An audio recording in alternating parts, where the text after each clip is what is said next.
Olá a todos, eu sou Leandro Pimentel, sou professor do Instituto de Matemática da Universidade Federal do Rio de Janeiro e este vídeo faz parte do material de estudo para o curso de Teoria do Risco.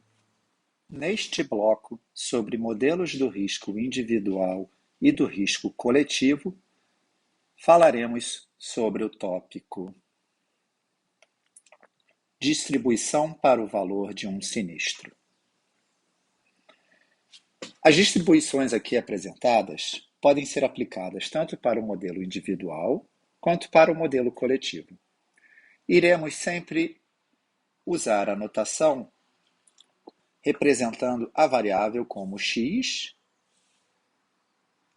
sendo que ela vai representar o valor de um sinistro. Tá? O método de obtenção da distribuição ele é baseado na observação histórica da carteira e podem ser tratadas estatisticamente com ferramentas de séries temporais. Aí nós teremos dois tipos de abordagem. O primeiro dele é o paramétrico e é utilizado quando o número de dados é pequeno e em função da experiência existente em relação aos fenômenos que relacionam o risco, a gente atribui uma distribuição conhecida como, por exemplo, a log normal, Pareto, gama. Nesse trabalho estatístico consiste, então, em estimar os parâmetros associados a cada modelo. No caso não paramétrico, ele deve ser utilizado quando não se tem experiência com o risco envolvido, quando não se tem muita informação sobre o comportamento desse risco. Nesse caso, aplicamos a distribuição empírica, mas necessitamos de um grande número de dados para termos uma boa estimativa. Para você obter os parâmetros, isso no caso paramétrico, a gente sempre vai procurar escrever esses parâmetros. Em geral, você vai ter um conjunto de parâmetros, um parâmetro, dois parâmetros ou até mais. Você vai procurar escrever eles em função dos momentos da sua variável aleatória. Por quê? Porque a gente sabe que, através da lei dos grandes números, nós sempre podemos estimar os seus momentos observando uma quantidade suficientemente grande de valores do risco. Tá? Por exemplo, se eu assumir que o risco é modelado por uma distribuição log normal, em outras palavras, o risco é escrito como exponencial de z, onde z é uma normal de parâmetro μ sigma ao quadrado, a gente tem uma função de densidade bem conhecida e pode escrever os momentos em função dos parâmetros μ e sigma ao quadrado. Dessa forma, você pode notar que, se eu souber quem é o μ1 e quem é o μ2, eu posso saber quem é o μ e quem é o sigma ao quadrado. Outra forma também é reescrever a minha variável como z, onde z é o logaritmo de x. E aí a gente sabe que z, por hipótese, é uma normal de parâmetro μ e sigma ao quadrado, portanto, a gente também pode estimar o μ olhando para o logaritmo de x. Tá? E a gente também pode estimar o sigma, seja olhando para cá, ou seja também olhando para o sigma amostral. Se eu tiver uma variável com distribuição de Pareto, de parâmetros alfa e lambda, a sua densidade também tem uma fórmula fechada, tá?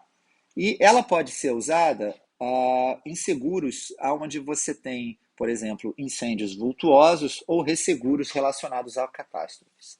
Tá? Basicamente, por quê? Porque nesse caso, você coloca uma densidade cuja cauda dela é pesada, ou longa, em outras palavras.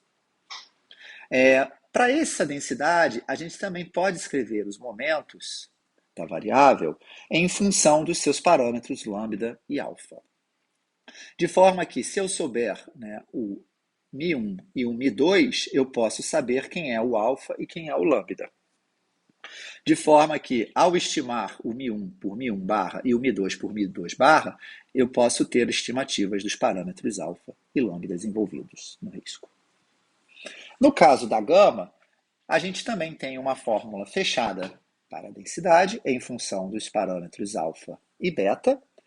E de forma análoga à anterior, se você souber relacionar os parâmetros alfa e beta com o primeiro e o segundo momento, você também consegue estimativas para eles, né? E isso é feito através dessa fórmula, né? Isso é uma fórmula geral, né? Através da sua função de densidade, você pode mostrar que os momentos são calculados, né, como função de alfa e beta, e aí você invertendo isso, né? Note que você tem alfa e beta, que são o que você quer escrever em função dos momentos, então você só precisa, né, de dois momentos aqui para ter duas equações para duas variáveis. Tá?